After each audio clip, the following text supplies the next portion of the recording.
سردی کے موسم کے حوالے سے بھی شریعت محمدیہ صلی اللہ علیہ وسلم کی رہنمائی موجود ہے۔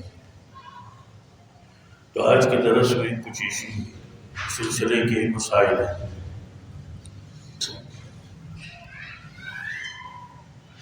موسم سرد مختلف علاقوں میں مختلف انداز سے ہوا کرتا ہے۔ تو بالائی علاقوں میں یا زرعی علاقوں میں بارشوں، برف باری، اولے اور اس طرح کے موسمی حالات ہوا کرتے ہیں۔ شریعت محمدیہ صلی اللہ علیہ وسلم نے ایسے حالات میں کہ جب بارشیں ہو رہی اور انسان کے لیے مسجد میں آ کر باجماعت نماز پڑھنا مشکل امر ہو، تو آپ علیہ السلام نے یہاں ایک مسئلہ بیان فرمایا،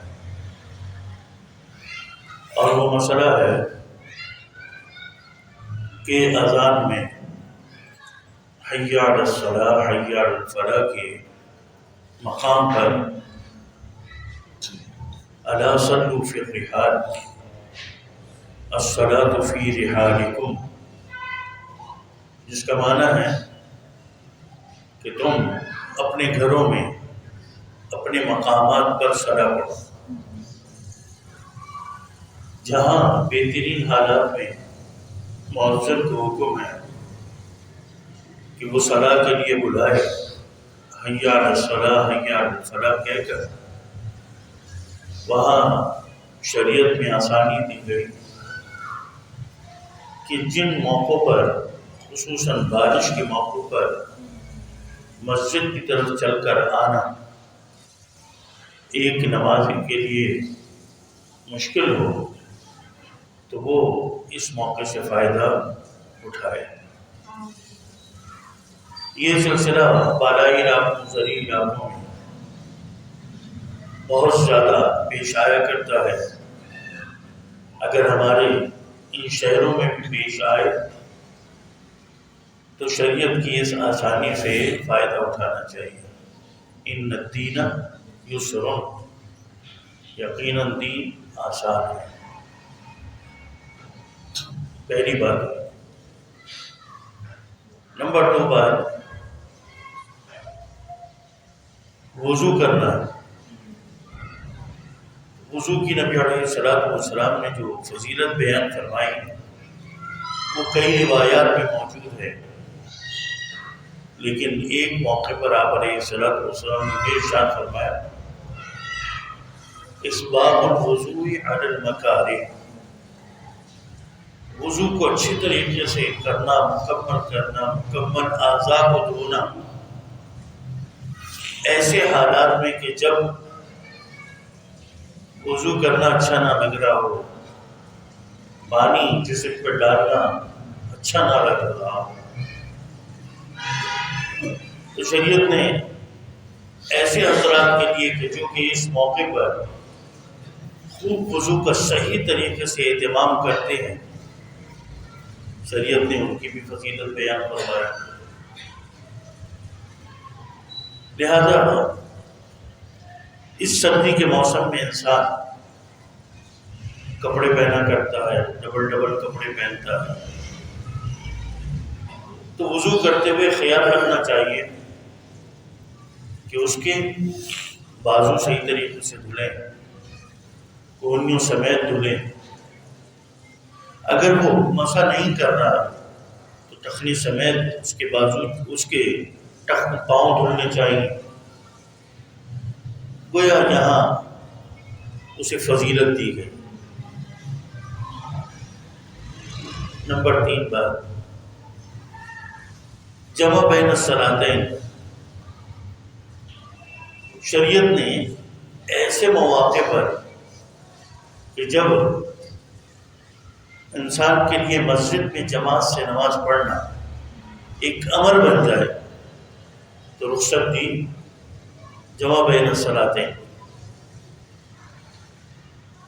جناب عبداللہ بن عباس رضی اللہ تعالیٰ عنہ سے روایت ہے کہ انہوں نے جمع بین الصلاتین کا جب مسئلہ بیان کیا کہ اللہ کے رسول صلی اللہ علیہ وسلم نے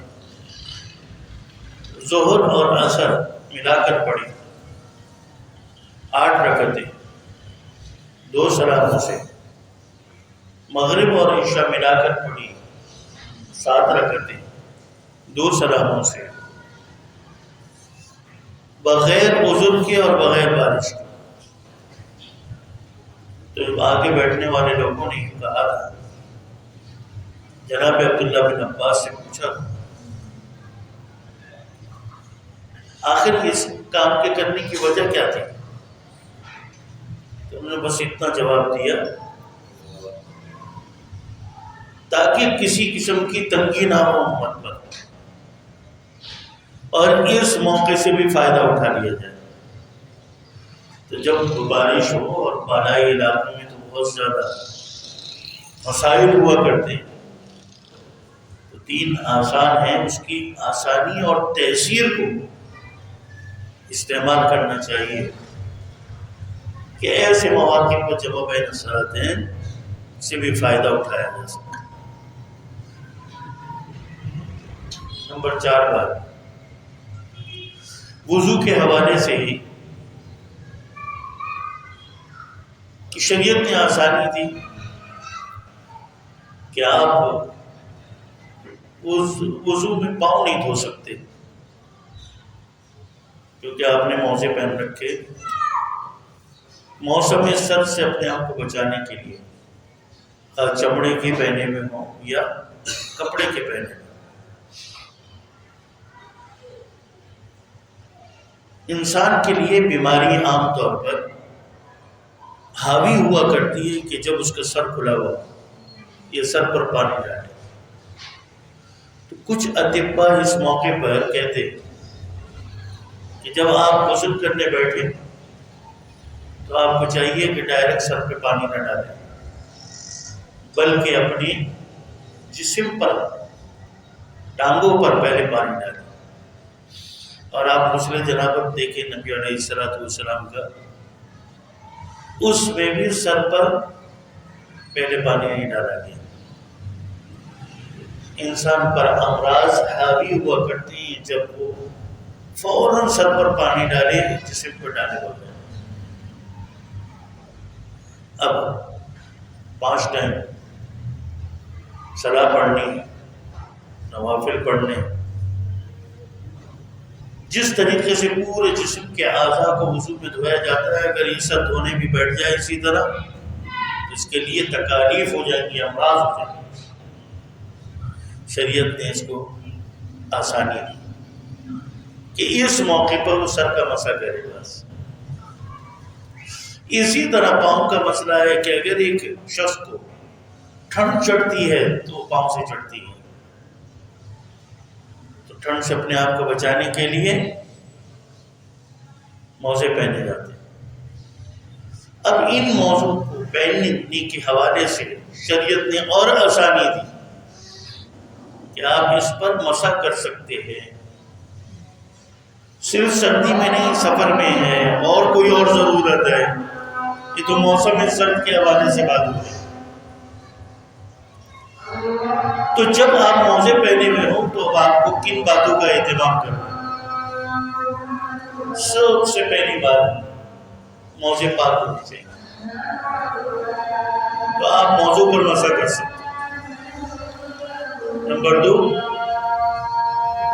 وضو کر کے پہنے ہوئے ہونے چاہیے، صرف پاؤں نہیں دھلے ہوئے ہونے، باقاعدہ پورا وضو جس میں پاؤں بھی دھلے جاتے ہیں وہ پہن کر، اس طرح پہن کر باوضو ہو کر آپ مسح کر سکتے ہیں۔ نمبر 3 بات، موزے مکمل طور پر سطر کیے ہوئے ہوں آپ کے پاؤں کا، کہ جس پاؤں پر آپ نے مسح کرنا ہے۔ آج کل شارٹ موزے بھی آتے ہیں جس میں اوپر کا یہ حصہ کھلا ہوا نہیں، ٹخنوں سمیت وہ موزے جو ہیں ڈھانکنے کی صلاحیت رکھتے ہوں تو اس پر مسح کیا جا سکتا ہے۔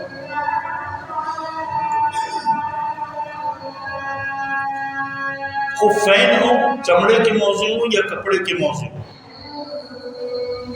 اگر کہیں سے کچھ پھٹے ہوئے ہیں تو کسی قسم کا کوئی حرج نہیں۔ جب یہ مکمل شرائط پوری ہوتی ہیں تو اب اس کے بعد شریعت نے اجازت دی مقیم کے لیے اور مسافر کے لیے مسح کرنے کے حوالے سے۔ مقیم کے لیے 1 دن 1 رات، مسافر کے لیے 3 دن 3 رات ہے۔ مقیم ہو یا مسافر ہو، دونوں کے لیے ان کا وقت کب شروع ہوگا؟ اس وقت سے ان کا وقت شروع ہوگا جب وہ مسح شروع کریں گے۔ ایک شخص نے فجر کے بعد وضو کر کے موزے پہن لیے، اس کا وقت یہاں سے نہیں شروع ہوا، بلکہ اس کا وقت اس کو شروع ہوگا جب یہ مثال کے طور پر وضو اب اس کے بعد کرتا ہے اور مسح کرتا ہے تو یہاں سے وقت شروع ہوا، خواہ وہ 10 بجے کا ٹائم ہو یا ظہر سے پہلے کا ٹائم ہو۔ تو آئندہ جب اس کے 24 گھنٹے دن اور رات مکمل ہوں گے تو اس مقیم کے لیے رخصت ہے، گویا 5 نمازیں تقریباً بن جاتی ہیں۔ اسی طرح مسافر کا مسئلہ، اس کے لیے بھی 3 دن 3 راتوں کا سلسلہ اسی طرح ہوگا۔ اب مسح کرنے کی اس میں کیفیت، وضو جب کرتے ہیں اور وضو میں پاؤں دھوتے ہیں تو شریعت نے کوئی پابندی نہیں رکھی کہ وہ دونوں ہاتھوں سے دھوئے یا ایک ہاتھ سے دھوئے، ایک دائیں ہاتھ سے بھی دھو سکتا ہے اور دونوں ہاتھوں کو ملا کر بھی دھویا جا سکتا ہے۔ اسی طرح مسح کرتے ہوئے پہلے اپنے ہاتھوں کو گیلا کر لیا جائے، یہ نہیں کہ میرے ہاتھ گیلے ہیں، نہیں، دوبارہ کیے جائے۔ جس طرح وضو کرتے ہوئے پاؤں کے لیے علیحدہ پانی لیا جاتا ہے، اس طرح مسح کرتے ہوئے علیحدہ پانی کو گرا دیں، اور اس کے بعد دائیں ہاتھ سے پہلے دائیں پاؤں کو، پھر اسی دائیں ہاتھ سے بائیں پاؤں، ایک طریقے کا دونوں ہاتھوں کو ترکیہ تھا، دائیں ہاتھ دائیں پاؤں پر، بایاں ہاتھ بائیں پاؤں، دونوں ہاتھوں کو ترکیہ تھا، تو دونوں ہاتھوں سے دایاں پاؤں بھی اور دونوں ہاتھوں سے بایاں پاؤں بھی، کوئی حرج نہیں۔ اس کے ساتھ ساتھ پاؤں کے اوپر والے حصے پر ٹخنوں کو شامل کرتے ہوئے مسح کرنا ہے، یہ نہیں بس اوپر سے ایسے کر کے ہاتھ پھیر لیے، ایسے شریعت میں۔ جس طرح ہم سر کا مسح کرتے ہیں تو سر کا مسح اپنے ماتھے کی ناصیہ سے، یعنی اس جگہ سے شروع کرتے ہیں اور گدی تک لے جاتے ہیں، گدی سے پھر واپس لے کے آتے ہیں، بس اس میں ایک ہی مرتبہ پھیرنا ہے، اس میں واپس نہیں لانا۔ آخری بار مسح کیا جائے یا دھویا جائے تو گندگی کو ہٹانے کے لیے کیا جاتا ہے۔ شریعت نے یہ تکلف نہیں رکھا کہ اگر کہ کوئی اپنے پاؤں کے نیچے سے بھی مسح کرے۔ جناب علی رضی اللہ تعالیٰ عنہ بیان کرتے تھے، لو کان الدین بالرأی لکان اسفل الخف اولی بالمسح، اگر دین عقل کا نام ہوتا تو پھر مسح کیا جاتا موضوع کے نیچے سے، اوپر کے ساتھ ساتھ نیچے سے بھی مسح کیا جاتا۔ کیوں؟ گندگی نیچے لگی ہوئی ہوتی ہے، مٹی نیچے ہے۔ کہتے ہیں میں نے نبی علیہ السلام کو دیکھا کہ آپ علیہ السلام صرف اوپر والے حصے پر ہاتھ پھیرا کرتے تھے۔ گویا کہ یہ کچھ مسائل، اب اس کے بعد آخر میں سلف صالحین موسم سرد کو بہت غنیمت سمجھتے تھے، دو کاموں کے حوالے سے۔ جناب معاذ بن جبل رضی اللہ تعالیٰ عنہ روا کرتے تھے اپنی موت کے وقت، موت کا وقت ہے اور ان کو رونا آ رہا۔ پوچھنے والے نے پوچھا آپ کیوں رو رہے؟ کہنے لگے اب کی علی ضم الحواجر، دوپہر کی تپتی دھوپ کی جو پیاس ہے اس پر میں رو رہا ہوں۔ اشارہ کیا تھا؟ گرمی کے موسم کے جو روزے ہیں نفلی یا فرضی، فرضی تو نہیں چھٹتے، نفلی روزے میرے سے رہے۔ پھر اس کے بعد کہا کہ مجھے رونا آتا ہے اس بات پر کہ موسم سرد کی جو راتیں ہیں وہ طویل ہوا کرتی ہیں، تو وہ قیام جو ہے، جو اس کا ذائقہ ہے، تہجد جو اس کا ذائقہ ہے، وہ میرے سے رہ جاتا ہے۔ اور مجھے رونا آتا ہے اس بات پر کہ علماء لوگوں کے جھرمٹ اور قافلوں میں ایسے موقع پر لگ جاتے ہیں کہ جو موقع اللہ کے ذکر کے ہوا کرتے ہیں، کہ بجائے کہ انہیں ذکر کے حلقات پہ مشغول ہونا چاہیے قرآن و سنت کے حوالے سے، قرآن و سنت کی تعلیم کے حوالے سے، کہ وہ لگ گئے اور مشغول ہو گئے قافلوں اور عوامی جھرمٹ میں۔ کہتے مجھے اس بات پہ بھی رونا آتا ہے۔ گویا سلف صالحین اس موسم کو غنیمت سمجھتے تھے کہ یہ موسم صرف تفریح کا موسم نہیں، بلکہ اللہ تبارک و تعالی نے اس میں ایک مومن کے لیے بہت سے فائدے رکھے ہیں، جس میں یہ کہ رات کا قیام کچھ انسان بڑھا سکتا ہے، نہیں تو کچھ کر سکتا ہے، اور خصوصاً بالائی علاقوں، خصوصاً ایسے پنجاب کے جیسے سطحی علاقے ہیں، دیگر ہیں، ان میں راتیں کہیں زیادہ طویل ہوتی ہیں سندھ کے علاقوں کے مقابلے میں۔ لہٰذا آخر وقت میں اٹھ کر 1 گھنٹے کے لیے، 1.5 گھنٹے کے لیے انسان اللہ کی عبادت میں مشغول رہے تو اس کی بہت سی فضیلت ہے۔ اور ایسے موقع پر اٹھنا کہ جس موقع پر انسان سے اٹھا نہ جائے اور نیند اس پر حاوی ہو، تو یہ بہت زیادہ فضیلت ہے۔ تو لہٰذا اس موسم سرد کے بھی مسائل کو سمجھنا چاہیے تاکہ ہم پہچان سکیں کہ رب العزت نے یہ آسمان و زمین کی پیدائش، دن اور رات کی تبدیلی، اس سے اللہ نے کیا کچھ ترتیب دیا ہے ایسے حضرات کے لیے کہ جو لوگ اللہ کے ذکر میں قیام و قعود اور پہلوؤں کے بل اللہ کا ذکر میں مشغول رہا کرتے ہیں، اور آسمان و زمین اور ان موسموں میں غور کر کر یہ کہتے ہیں ربنا ما خلقت ھذا باطلا، اے ہمارے رب تو نے یہ سب کچھ جو ہے بیکار نہیں بنایا۔ اور ان کی دعاؤں میں آخری دعا یہ ہے کہ یہ سب کچھ کرنے کے باوجود تیرے سے مانگتے ہیں، حالانکہ یہ سب ذریعہ ہے آخرت بچانے کا، آخرت کی کامیابی کا، لیکن پھر بھی اللہ سے مانگتے ہیں یا اللہ تو پاک ہے، فقنا عذاب النار، ہمیں جہنم کی سزا سے بچا کر رکھ۔